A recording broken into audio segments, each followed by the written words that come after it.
Hello, BookTube. I once again went to the Brattle first thing this morning, cold and overcast, and wandered around for a bit and got some books that I wanted to show you. I've been having good luck at the Brattle Bookshop. I always do, almost always. Those of you who might be new to the channel, I've been informed that I have many new subscribers. The Brattle Bookshop is a used bookstore in the heart of downtown Boston. They're just fantastic.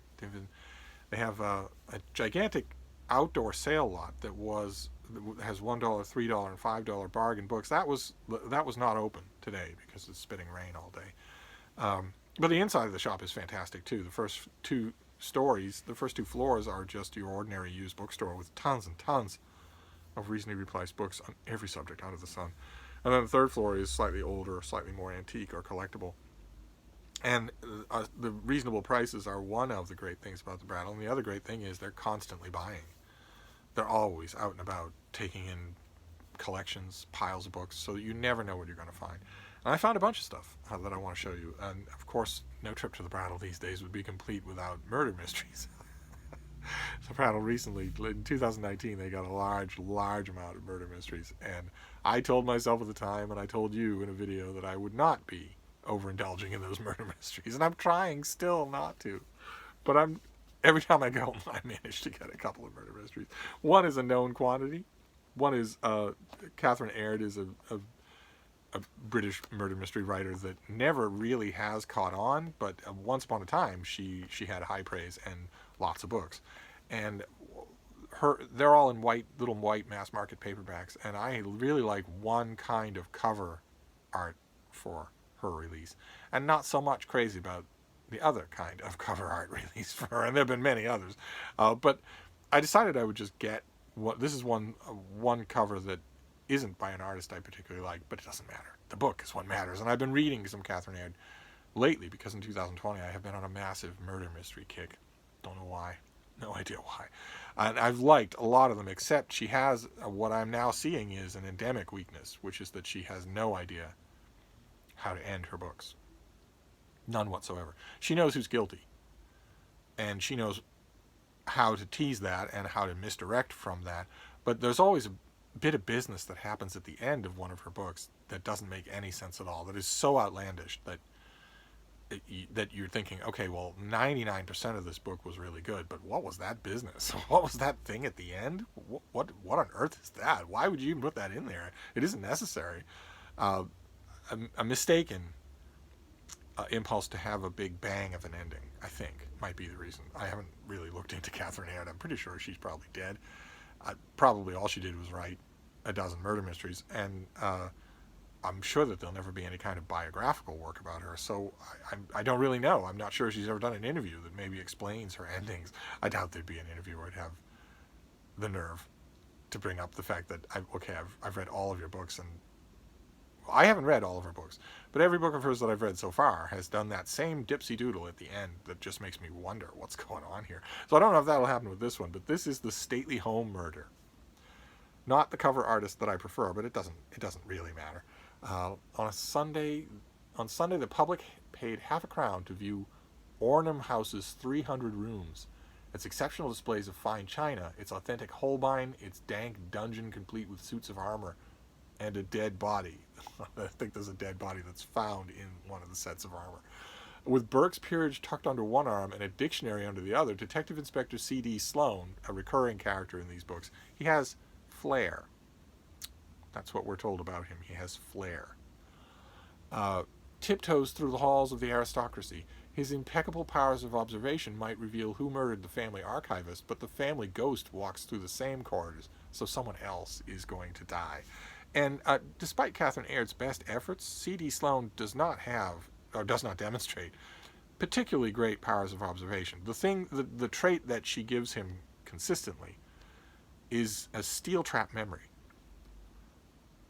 which I guess in murder mysteries like this doubles as powers of observation. Really, it's a question of, do you remember what so-and-so said in passing 3 weeks ago that turns out to be essential? Do you forget nothing? If you forget nothing, then maybe you could be credited with great powers of observation.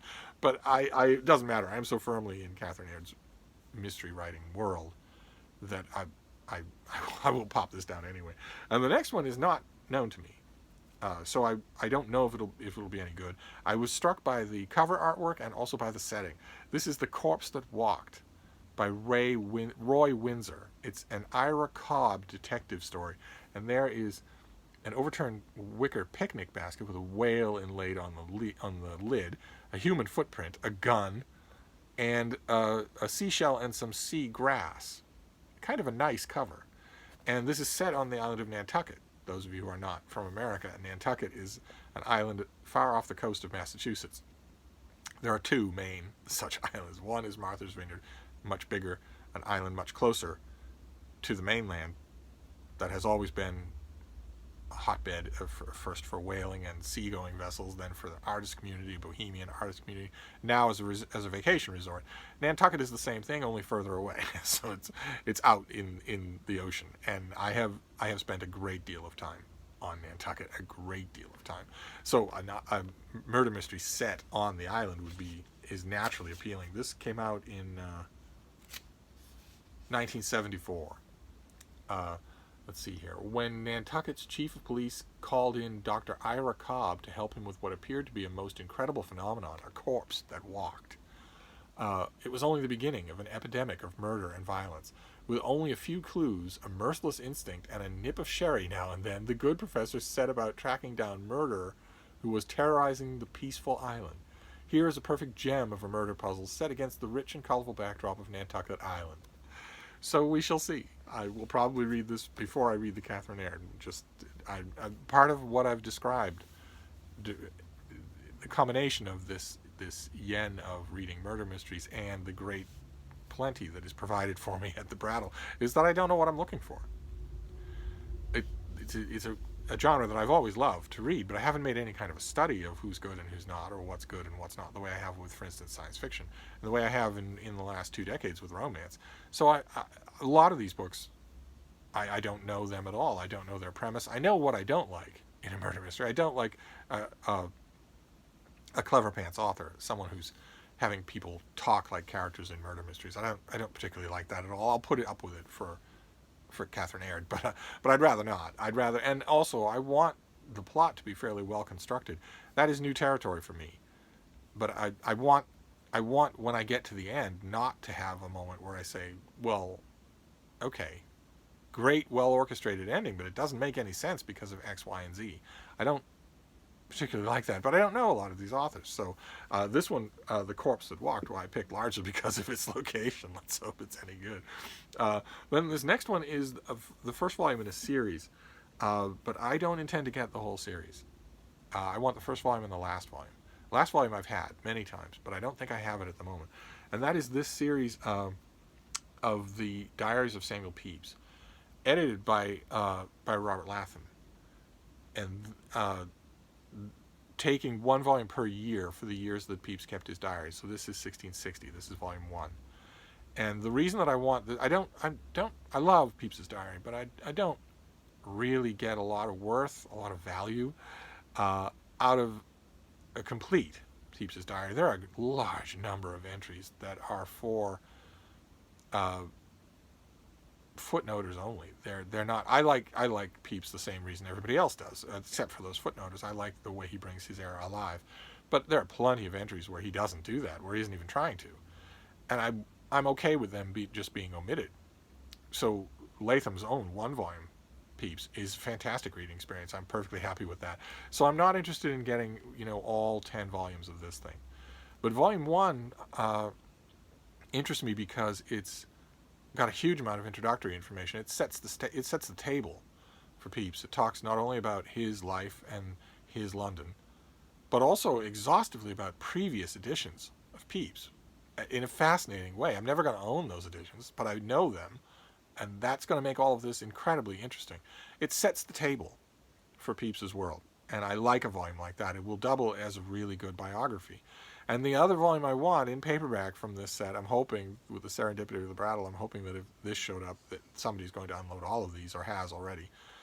The last volume is not the last year. It's the last volume in this series was a companion, identifies everybody, talks about all sorts of trends. It's a wonderful work of scholarship. I've had it many times, and I'm hoping that I don't have it at the moment. I'm hoping that those two bookends, the first volume and the last volume in the series, I'd really like. But I was happy to find the first one, and I'm happy if, I'll be happy if the first volume is the only thing that I find. I don't actually need any of these things. So then this next one is a memoir, and this is from 2009, and I originally got this from the publisher, which is Scribner.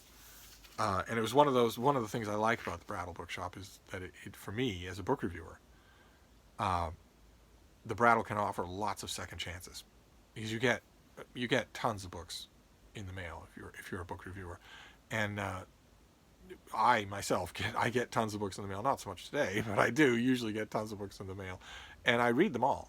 Eventually, I read them all, and they all make strong impressions, but I'd be up to my ham hocks in books if I didn't get rid of books. So I do regularly get rid of large numbers of books, and because there's a certain rapidity in that, I make mistakes. From time to time, I get rid of something that I wish I hadn't, or I'll be certain that I want to get rid of it, and then years later it will still be nagging at me. There's no way to predict that. There's no way to identify which books will do that ahead of time. And this was one of them. I got this in 2009. I might even have written about it in 2009. 2009 was a few years after Open Letters Monthly opened its doors and started becoming a very active review journal. It was a couple of years. It was a few years after the literary world and my friends in the literary world realized that I was back in the world of reviewing books. So I was getting books by then, but I didn't keep it. So I'm glad that I found another copy. This is Reynolds Price. Not a name I think will survive. A lot of you might not know his name. He wrote fiction and nonfiction. He was a beloved teacher for a long time in the 20th century. And this is Ardent Spirits, Leaving Home and Coming Back. That is our author as a young man. And this is largely the tale of his time in England. And just wonderful. He was a raconteur like you wouldn't believe. And this is that in full spate. And I loved it when it came out, and I didn't keep it. I don't know why I didn't keep it, but maybe at the time I was thinking, well, you don't have all that much of Reynolds Price, and you're not exhaustively completist when it comes to him. So why do you need this book? But this book made a lasting impression, so I was very happy to find it again. And then this next one is a direct result of BookTube. This also came to me when it first came out, and I think I also reviewed it when it first came out. This came out in 2014, and it's a direct result of BookTube because a while ago I made, in our daily Penguin videos, I made a video about Aristotle, the father of philosophy, and I took him to task. In fact, I took him behind the woodshed and went off on how incredibly obdurately boring Aristotle is and always has been in every word that he's ever written.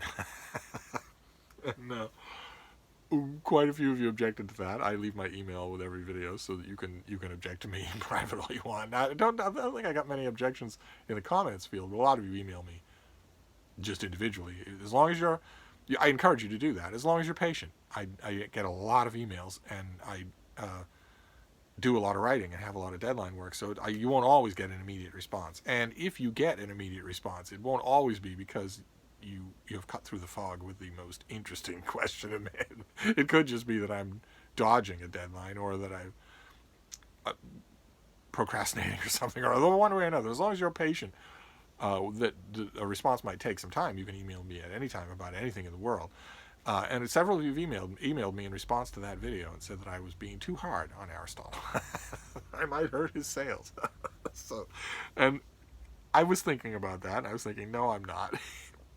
No, I'm not. I'm not too hard. I've been studying this guy. I've been reading his works longer than most of you have been alive, and I'm not being too hard on him.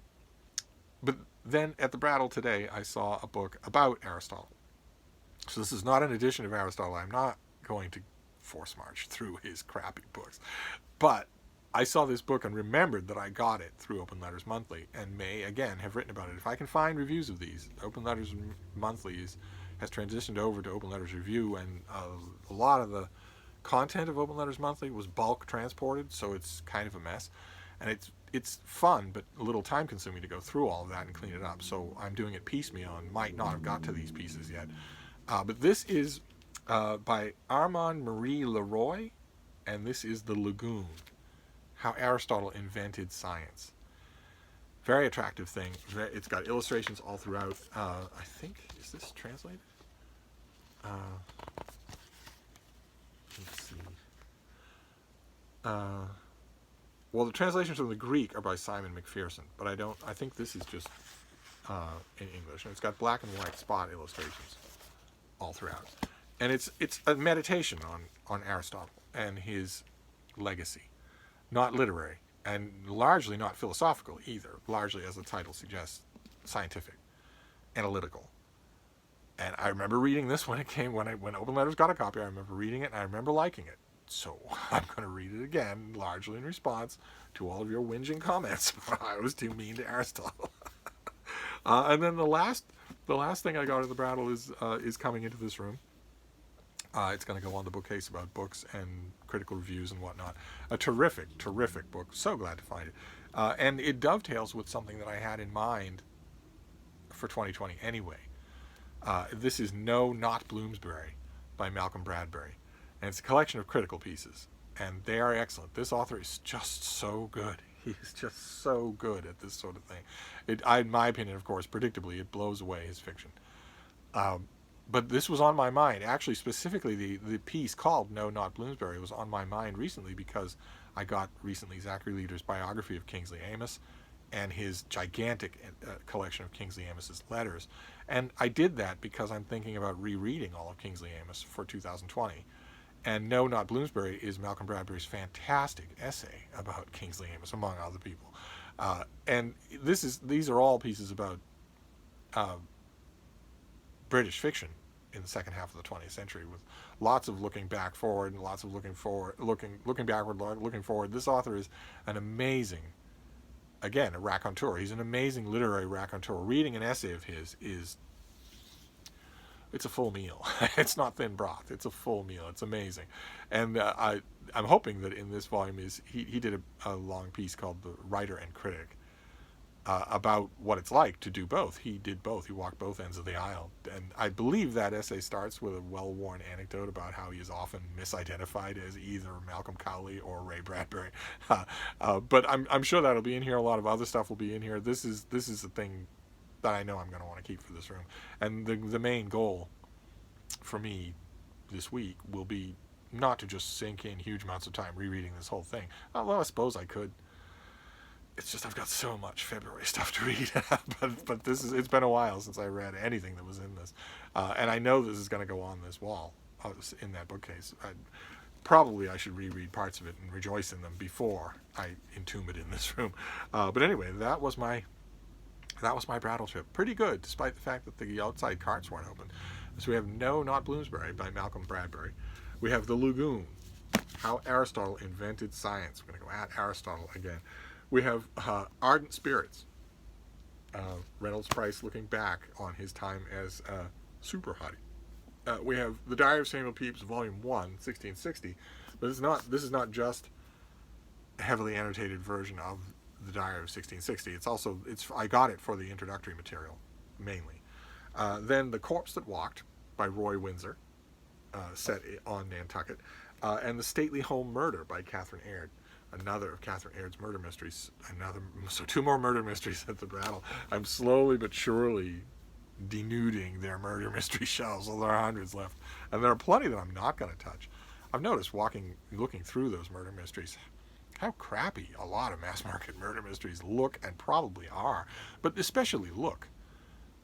I've just been amazed at how garishly awful most of these cover designs are. That's just something that, I guess that's a sort of an in-joke in the genre and typical, but anyway, I guess they're meant to be forgettable. The covers really look that way, and I guess if you've got an author who's turning out 2 books a year, you probably don't want to sink in a lot of money to great cover design. But they're all over the map. Most of them are not as pretty as this.